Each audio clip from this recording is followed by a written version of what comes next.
أنا اسمي سهام، مطلقة وما عنديش ولاد وعايشة لوحدي. كنت دايما بسمع عن قصص وحكايات كتير، ومن ضمنهم قصص المحلل. كنت فاكراها ان هي حاجة مش حقيقية، بس لما لقيت ناس كتيرة بتعمله، خصوصا الناس الأغنياء اللي بينهم شراكات ومصالح وحاجات مع بعض كده في البيزنس مشتركين فيها. بس لما شفت صاحبتي مروة اتفاجئت ان ده حقيقي، وان في كده فعلا. مروة صاحبتي كانت زيي من الطبقة العليا، ومتجوزة من رجل أعمال كبير قوي، بس عيبه إنه كان عصبي جدا، وكل مشكلة صغيرة بينهم لازم يرمي عليها يمين الطلاق، رغم إنهم بيحبوا بعض قوي ومتجوزين عن حب. لحد ما طلقها 3 مرات، وطبعا جوزها عماد كان بيحبها قوي، وهي كمان بتحبه جدا، وكان نفسه إن هو يرجعها بأي طريقة. وفي نفس الوقت فكرة المحلل بالنسبة له حاجة خايف منها قوي، لأنهم ناس معروفة وليهم سمعتهم واسمهم. ونفس الوقت كان بيفكر، طب هو حتى لو أنا رضيت بالفكرة دي هيآمن لمين يعني إن هو يقعد مع مروة اللي كانت زي القمر واللي هو بيموت فيها، لا وكمان يتجوزها، ويضمن منين إنه يطلق من غير مشاكل ولا من غير ما حد يعرف. بالنسبة لعماد الفكرة دي كانت فكرة مرعبة، لحد ما جاتلي مروة في يوم زي ما متعودة تجيلي على طول. كانت مش طبيعية، وفضلت تعيط عياط هستيري وكانت منهارة، وقعدت حكت لي كل اللي انا لسه قايلاه دلوقتي، وقالت لي انا بحب عماد ومش هقدر اعيش من غيره. لقيت نفسي بقول لها يا اختي على ايه؟ ما عماد ده اللي عصبي وكل كلمة والتانية يرمي عليكي يمين الطلاق. كبري دماغك وعيشي حياتك، عيشيها لولادك وبس، وسيبك منه خالص. قالت لي لا، ايه اللي انتي بتقوليه ده؟ انا عاوزة عماد ومش عاوزة اسيبه. قلت لها ما هو مش انتي اللي سبتيه، هو اللي سابك، فوقي بقى. ساعتها فضلت تعيط وتقولي ازاي يعني، هو عصبي وطلقني غصب عنه، انا عاوزه ارجع له. قلت لها وازاي ده هيحصل؟ قالت لي انا ماليش حد اقرب منك، انتي اقرب واحده ليا، عشان كده انا جيتلك وحكيتلك، وما فيش حل غير المحلل ويكون حد ثقه، وانتي وانتي بتكوني بتثقي فيه وتعرفيه كويس. قلت لها بس ده صعب قوي، انا معرفش الموضوع دوت ومعرفش حاجه عنه اصلا. قالت لي ما انا عارفه، بس حاولي وحاولي تساعديني عشان خاطري.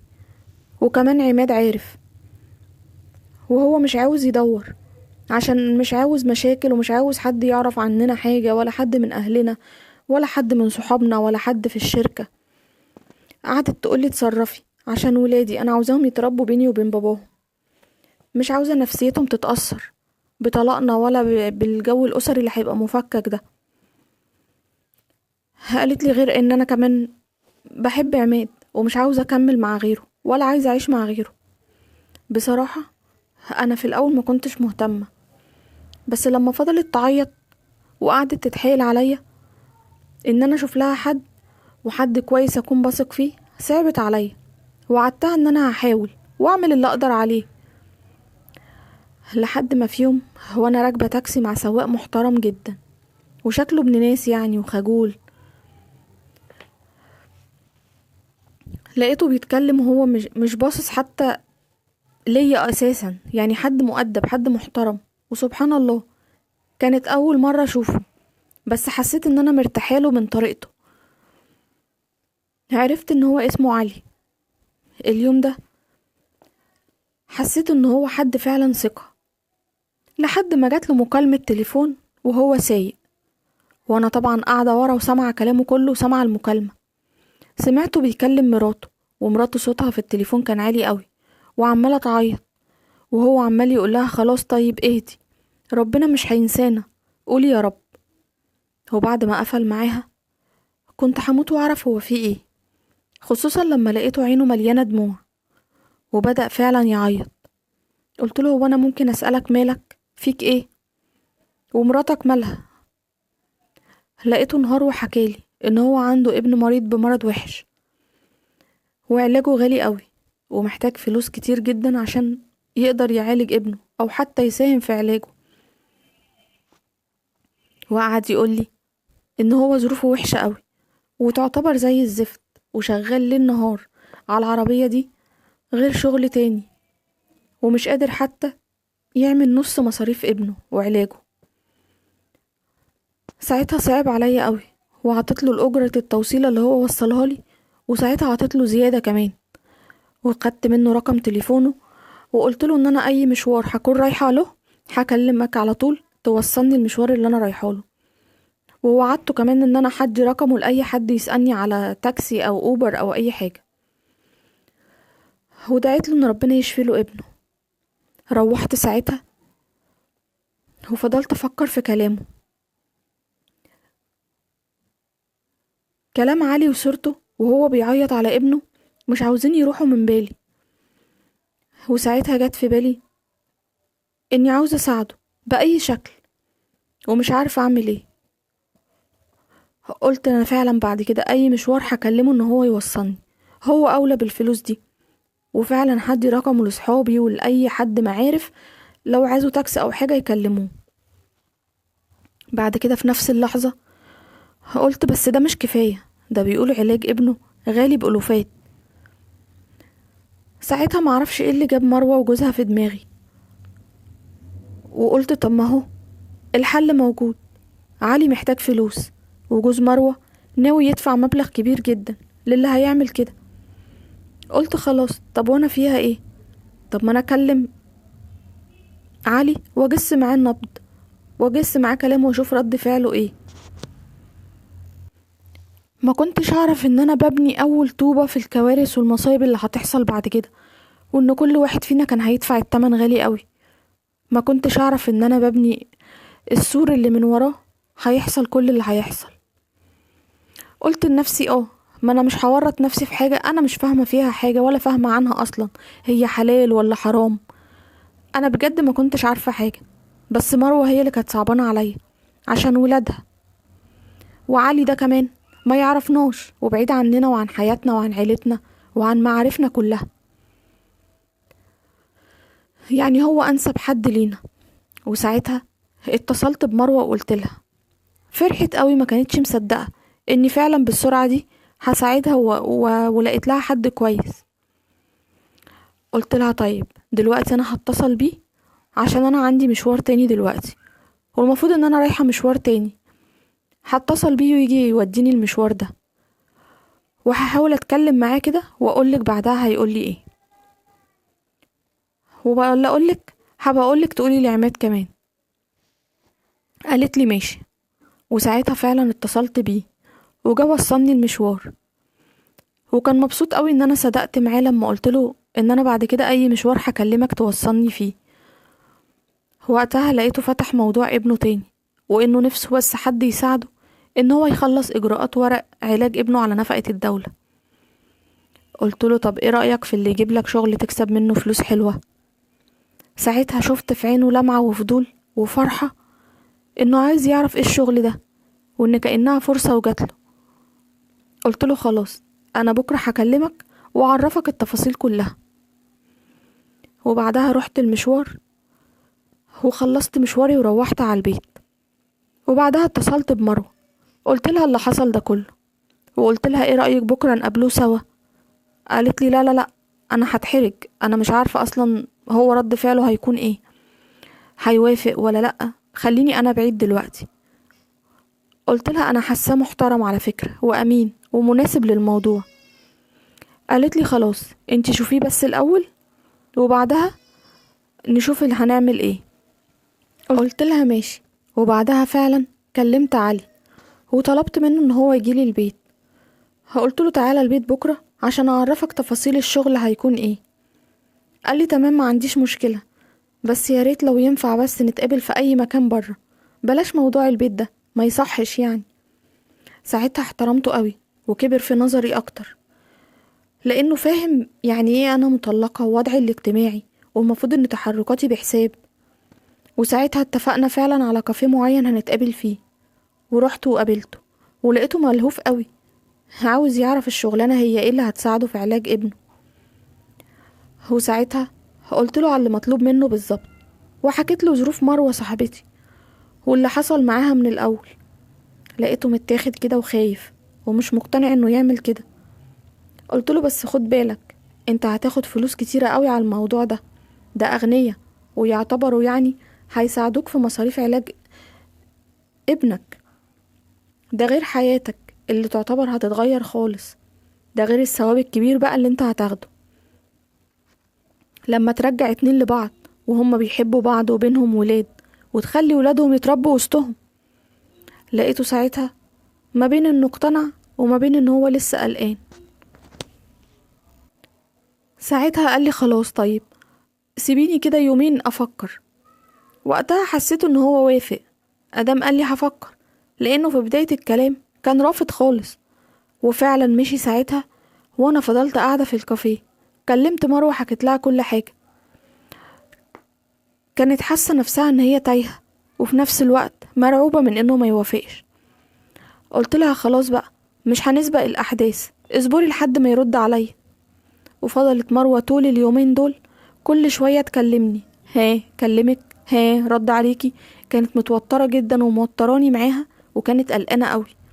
لحد ما بعد يومين كده لقيته كلمني، هو قال لي خلاص تمام انا موافق، وطلب مني ان انا احدد ميعاد مع الناس اللي انا قلت له عليهم عشان يعني يتقابلوا ويتفقوا. ورتبت فعلا كل حاجة وكلهم اتقابلوا. هو عماد قال اهم شرط عندي ان كل حاجة تكون على الورق وبس، وهتاخد فلوسك كاملة بعد اسبوع، وطلق وتستلم. بعدها بيومين جم كلهم عشان كتب الكتاب اللي كان عندي في البيت. وبعد كتب الكتاب نزل علي، ومش قادرة اوصف لكم اليوم ده عماد كان عامل ازاي. كان الشر كله طالع من عينه، ومش قادر ينطق ولا يتكلم. ما هو السبب في كل حاجة، هو السبب في كل اللي احنا فيه دلوقتي. لو كان يمسك نفسه بس، لو كان يمسك نفسه وما يطلقش كل ساعة والتانية يطلق، ما كانش حصل كل ده. بس في نفس الوقت كان خايف ومرعوب على مروة. بعدها عماد كمان نزل، والفترة دي مروة كانت نفسيتها وحشة قوي، ومحتاجة ان هي ترتاح من اللي بيحصل ده كله. وقالت ان هي هتقعد عندي كام يوم. بعدها بيومين كلمت علي وقلت له انت عارف شروط الموضوع ده ايه عشان تكون سليمة الجوازة دي؟ قال لي عارف، بس عماد بيه منبه ساعتها ما خليتوش يكمل، وقطعت كلامه. قلت له بقولك ايه، حلال وحرام تقول لي عماد بيه؟ انا بقولك حلال وحرام، بقولك عشان الجوازة التانية تبقى سليمة يبقى لازم كل حاجة تتم صح. لقيته بيقول لي لا لا لا انا ماليش دعوة بالكلام ده، انا اسبوع وهطلق واخد فلوسي. وخلصنا على كده. قلت له لو انت خايف من عماد بيه ما تخافش، عماد مش هيعرف اي حاجة ومحدش هيقوله. لقيته بيقول لي طب والمدام؟ قلت له مالها المدام، هو مش حضرتك برضو تبقى جوزها؟ حضرتك دلوقتي جوزها وهي مراتك، مالك يا علي فيك ايه؟ وهي فاهمة كلامي على فكرة، وفاهماه كويس قوي كمان، وفاهمة لو على الشرط ده انه ما تمش يبقى كأننا ما عملناش حاجة. وبعد كلامي علي فعلا اقتنع. هو قال لي امتى؟ قلت له دلوقتي عماد نزل يعني على بالليل كده، تعالى ومروة موجودة ونتعشوا سوا. قال لي هي المدام موجودة عندك هتقعد كتير؟ قلت له اليومين دول هي قاعدة عندي كلهم عشان هي نفسيتها تعبانة ومحتاجة ان هي تغير جو. وبعدها معرفش ايه اللي جاب الفكرة الشيطانية دي في دماغي، بس مش هدافع عن نفسي ولا هقول انا عملت كده عشان كذا ولا عشان عملت كذا عشان كذا. انا عارفة ان اللي عملته ده كارثة وملوش مبرر. قعدت وقتها مع مروة وفهمتها الصح اللي المفروض يحصل، وهي اقتنعت بكلامي. وقتها جهزت كل حاجة وعملت الحلو كله، وبعدت كمان جبت فاكهة وحضرت عشا حلو وحلويات. وبعدها علي جه وقعد هو ومروة يتكلموا ويهزروا، ولقيتهم مبسوطين وعمالين يضحكوا ويهزروا. الوقت ده انا دخلت بقى جهزت كل حاجة، جهزت كاميرا عشان تسجل كل حاجة، ومن غير دخول في تفاصيل ملهاش اي قيمة. بس فكرت كده اني ببرر لنفسي حاجة. وبعد ما جهزت كل حاجة قلت لهم انا نازلة بقى هجيب حاجات من تحت. ومن بعدها علي بقى كل يوم والتاني يجي يتعشى معانا ويقضوا وقت حلو مع بعض. وانا بقيت مستغربة مروة اللي بتموت في عماد فجأة بقت بتشكر في علي، وانه قد ايه هو حد حنين وحد كويس وحد طيب، وبيفهمها من نظرة عينيها وفاهم كل تفاصيلها، لدرجة انها بتقولي بيفهم انا عاوزة ايه من غير ما اقول. لحد ما جه اليوم اللي المفروض ان هما هيتطلقوا فيه، لقيت مروة بتقول لعلي ما يطلقهاش، بتقوله ما يطلقهاش دلوقتي، وبتقوله احنا ملحقناش نقعد مع بعض. وقتها استغربت قوي، وبعد ما علي مشي سألت مروة هو ايه الحكاية، انتي حبيتي علي ولا ايه؟ قالت لي بصراحة علي حنين بطريقة مش عادية، رغم حبي لعماد بس انا عمري ما حسيت بالحنية اللي حسيتها مع علي دي، مع اني بحبه جدا وهو مش وحش، بس مش عارفة بصراحة احدد مشاعري ايه. قلت لها انا مستغرباكي قوي، انتي المفروض انك بتعملي كل ده عشان ترجعي لعماد اللي انتي كنتي اصلا بتعيطي عشان ترجعي له ومش قادرة تعيشي من غيره، وعاوزة تعيشي مع عيالك وعيالك يعيشوا مع باباهم. قالت لي وانا ما زلت بحبه على فكرة، بس انا نفسي بقولك انا مش فاهمة نفسي، مش فاهمة نفسي فيا ايه بالظبط. بس برضه ما تنسيش ان علي جوزي ومن حقي اعيش معاه شوية. هو من غير تفاصيل قعدت تقولي كلام غصب عني حرك مشاعري جوايا، وبعد ما كنت صاحبتها اللي بحبها وبساعدها فجأة بقى جوايا غل ومشاعر ناحيتها وحشة قوي، غيرة وحقد وحسد، اتمنيت كل حاجة عندها ومش عندي. وبعدها علي كلم عماد وعمل زي ما مروة قالت له، واعتذر لعماد عن الميعاد، وقال له ان هو ابنه تعبان وتعبان قوي كمان ومش هيقدر يسيبه، وقال له حتى كمان معرفتش انزل الشغل النهاردة بسبب تعب ابني. وعماد ساعتها صدقه وقدر ظروفه وسكت. بس ساعتها فضل علي كل ميعاد يحددوه يتصل وقتها يأجله ويعتذر، لحد ما عدى 3 شهور على كده.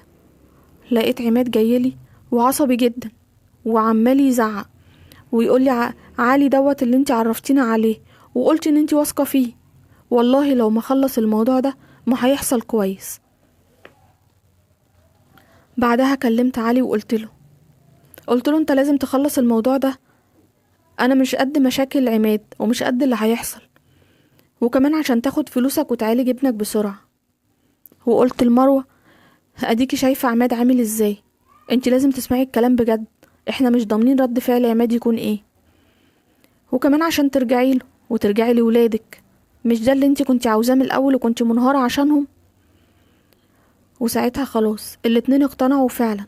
تاني يوم اتطلقوا وكل واحد راح لحاله، وعلي اخد فلوسه وخلاص خلصنا. بس بعدها اتفاجئت، لقيت مروة بتكلمني وهي مرعوبة وبتترعش وبتقولي ان هي في مشكلة، وان علي بيتصل بيها على طول وهي مش بترد عليه، وهي خايفة قوي من الموضوع ده ومش عارفة تعمل ايه. وقالت لي انها لما كانت متجوزاه حاجة ودلوقتي حاجة تانية خالص. الاول هو كان جوزها شرعا وقانونا، يعني كان عادي ان هي تكلمه، انما دلوقتي هي حتى لو ردت عليه في التليفون هي بتعتبر نفسها ان دي خيانة لعماد، وهي مستحيل تعمل كده. وقالت لي ان هي عاوزاني انا اكلمه واخليه يبعد عنها. قلت لها بس انتي لسه ما رجعتيش لعماد، يعني كلامك اوفر قوي، وكلامك معاه عادي، ما يمكن عايز مساعدة مادية ولا عايز اي حاجة. قالت لي لا انا لسه ما رجعتش لعماد، بس انا بحبه وهرجع له، يبقى ايه لازمة ان انا ارد على علي اصلا؟ بعدين حتى لو مساعدات زي ما انتي بتقولي يتصل بيكي وانتي ممكن تبقي تبلغيني. بعدها كلمت علي فعلا وطلبت منه ان انا اقابله، ولما قابلته وقعدنا في كافيه قلت له انت لازم تبعد عن مروة وما تكلمهاش تاني، انت بتتصل بيها ليه اصلا؟ ساعتها قال لي وفاجئني باللي انا ما كنتش اعرفه. قال لي ان هي امبارح ردت عليه في التليفون وزعقت معاه، وقالت له ان هي هترجع لعماد ومش عاوزة مشاكل ومش هينفع ان هي تكلمه تاني. هو قالت له انا قبل كده كنت مراتك وحلالك، يعني عادي ان انا اكلمك او كده، انما دلوقتي ما ينفعش حتى يكون في كلام بينا. ومن اليوم ده بدأت انا وعلي نقرب من بعض ونتكلم دايما ونقرب من بعض اكتر، وكنا قريبين بنتكلم في كل تفاصيلنا. هو كان بيتكلم عن مشاكله وعن بيته وعن ابنه، وانا كنت بتكلم على وحدتي وحياتي اللي بايظة وحاجات كتيرة قوي. حسيته بجد حد جدع وحنين وبيتحمل مسؤولية. ويوم عن يوم بقينا نتقابل كتير، بس الغريبة بقى ان كل مرة كنت احس ان احنا فعلا بنقرب اكتر من الاول. والاغرب ان كل مرة كان بيسألني عن مروة. لما اخر مرة انا زهقت وتعاركت معاه قلت له هو في ايه؟ مروة مروة مروة، كل شوية بتسأل على مروة، عايز منها ايه؟ مروة بتحب عماد وخلاص فاضل كام يوم وهيرجعوا لبعض، حس بيا انا شوية. قال لي مش فاهمك، قصدك ايه؟ قلت له قصدي واضح، انا بحبك. هو مش بص ابدا للفرق الاجتماعي اللي بينا، ولا ان انا غنية ولا ان انت سواق ولا الكلام ده كله. انا كنت متجوزة واحد غني على فكرة ومن نفس الطبقة العليا بتاعتي، بس ما كانش فيه اي ميزة في جوازنا، ولا كان فيه هو نفسه اي ميزة ولا اي حاجة تخليني اتمسك بيه وتخلي الجوازة دي تكمل وتنجح. بس لقيت فيك انت اي حاجة اي واحدة تتمناها. لقيتك راجل وجدع وحنين ومسؤول وقد المسؤولية. قال لي بس انا متجوز. قلت له ما انت كنت متجوز برضو لما اتجوزت مروة، يعني هي جت عليا انا وبقيت متجوز؟ وبعد كلام كتير بينا اتفقنا ان احنا فعلا نتجوز، بس كان اهم شرط عنده ان مراته ما تعرفش حاجة. قلت له وانا اصلا اعرف مراتك منين؟ وبعدها فعلا اتجوزنا. مش قادرة اقول لكم كنت مبسوطة وسعيدة معاه ازاي. عشت معاه اجمل ايام حياتي، بجد كان بيعرف يحتويني جدا. ده غير حنيته اللي مروة كانت على طول بتقول عليها وانا ما كنتش متخيلاها. حياتنا كانت ماشية حلوة قوي وما كانش فيها اي مشاكل. وهو كان بيني وبين مراته التانية ام ابنه، ممكن كان بيجي عندي يومين في الاسبوع، بس كان دايما بيكلمني في التليفون ويطمن عليا. وبرغم كل ده كنت دايما عندي احساس ان هو مش مبسوط معايا، رغم ان انا كنت بحبه جدا وكنت بعمل كل حاجة اقدر عليها عشان اساعده، وكنت مبسوطة ومرتاحة معاه. بس برضه كان برضه كل شوية تصرفاته غريبة، ولاقيه بيسأل على مروة، كل شوية يسأل على مروة. ورغم ان انا عارفة ان هو متجوز برضه من واحدة تانية كنت متقبلة ده عادي، بس كان مجرد سؤاله عن مروة ده كنت بزعل جدا، وكان بيكسر جوايا حاجات كتير، وكنت بحس بغيرة رهيبة عشان بجد انا كنت مش مقصرة معاه في اي حاجة. اليوم اللي كان بيجي فيه كنت بفضي نفسي من كل حاجة، اي شغل في البيت ما كنتش بعمله، وبلبس واتزوق واهتم بيه وبمشاعره، ما كانش في حاجة ناقصة خالص.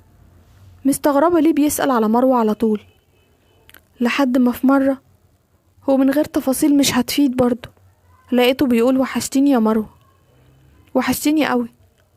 طبعا هو غلط في اسمي من غير ما يقصد، بس مش قادرة اوصف لكم الجرح اللي كان جوايا ساعتها عامل ازاي، لانه اكيد مش غلطة عادية انه يقول اسمها الوقت ده بالذات.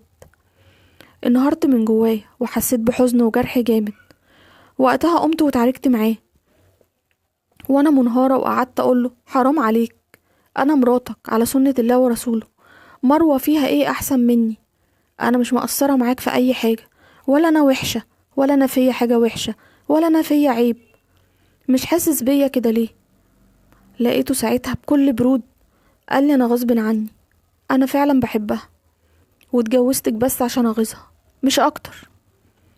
قلت له اتجوزتني عشان تغيظها؟ قلت له على فكرة مروة عارفة ان احنا متجوزين من ساعة ما اتجوزنا. ولما قلت لها ما زعلتش خالص ولا حتى اهتمت ولا حتى سألتني عليك بعد كده. بالعكس، دي فرحت لي وباركت لي وما جابتش سيرتك خالص من ساعتها. من ساعة ما قالت لي اصلا ان انا اكلمك عشان ما تكلمهاش ما جابتش سيرتك خالص. وقتها علي اتعصب ونزل. هو انا كان جوايا نار غيرة مش عارفة اتصرف فيها ومش عارفة اعمل ايه، بس جه في دماغي ان انا لازم اخد حقي من مروة. مروة هي السبب في كل اللي انا فيه، والسبب ان علي ما يحسش بيا، وهي اللي واقفة بيني وبينه. رحت جبت رقم جديد وسجلت عليه رقم عماد، وبعت كل الحاجات اللي عندي على التليفون اللي ما كنتش اعرف عواقب اللي انا هعمله ده ايه. بعت كل حاجة عندي على التليفون لعماد. كنت حاسة ان كرامتي موجوعة قوي وغيرانة وجوايا جرح من علي جامد قوي. وبعت لعماد وقلت له ان كل التأجيل والاعتذارات بتاعت علي كل ده كان تخطيط من مروة. كنت فاكرة ان عماد هيضرب مروة خلاص علقة كده او يمنعها من النزول او حتى يشك فيها او يقرفها في حياتها. ما كنتش اعرف كل اللي جاي ده. ما كنتش اعرف ان هي مجرد علقة وهتعدي لمروة، وبعد كده هيدور انتقامه على علي. ودي الحاجة اللي انا ما حسبتهاش ولا جت في بالي. وبعد ما ضرب مروة حبسها في الأوضة، وبعدها جاب مسجلين خطر وخلاهم يكلموا علي على انهم عاوزينه يوصلهم مشوار. وفعلا علي راح للناس دي، ولما ركبوا معاه خلصوا عليه وراحوا بالعربية في طريق مقطوع. وساعتها كلموا عماد وعماد راح له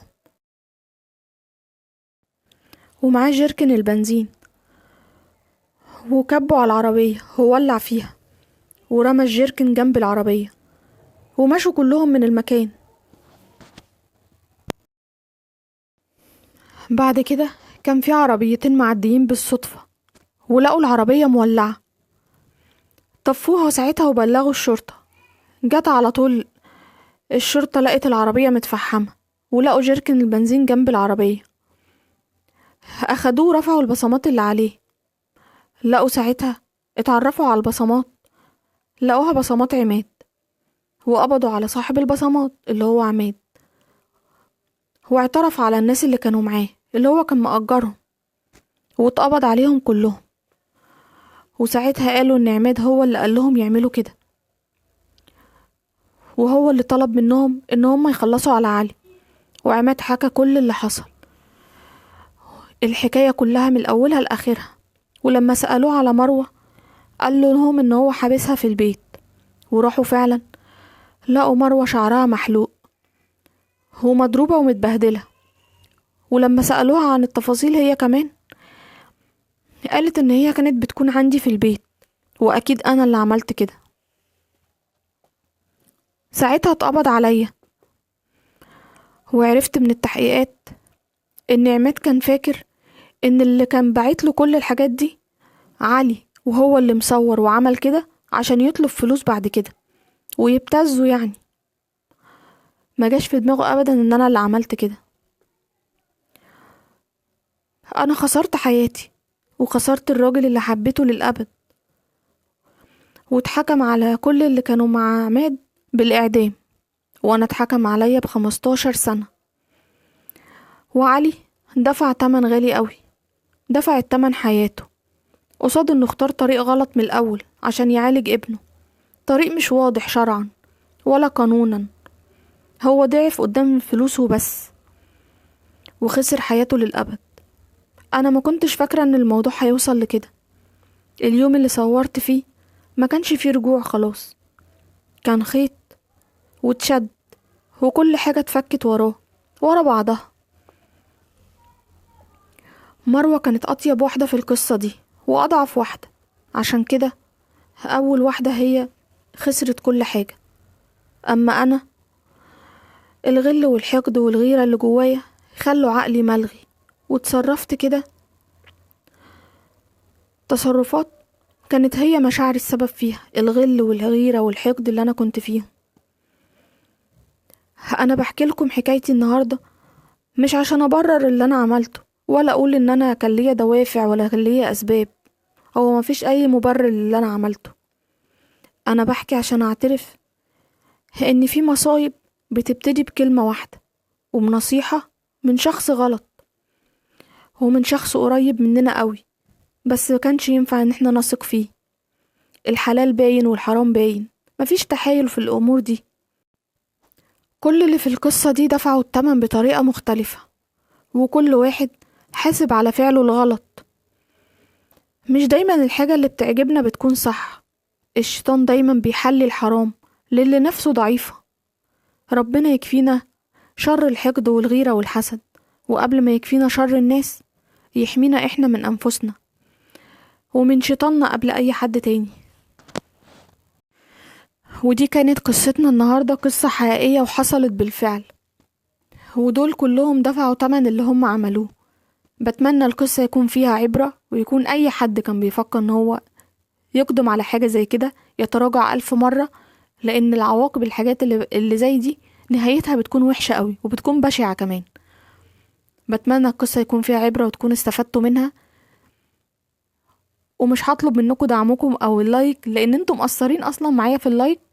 المشاهدات بتكون نوعا ما كويسة، انا كده كده عارفة ان القناة في ازمة، فان شاء الله تطلع منها على خير ونكون القناة تكبر بيكم.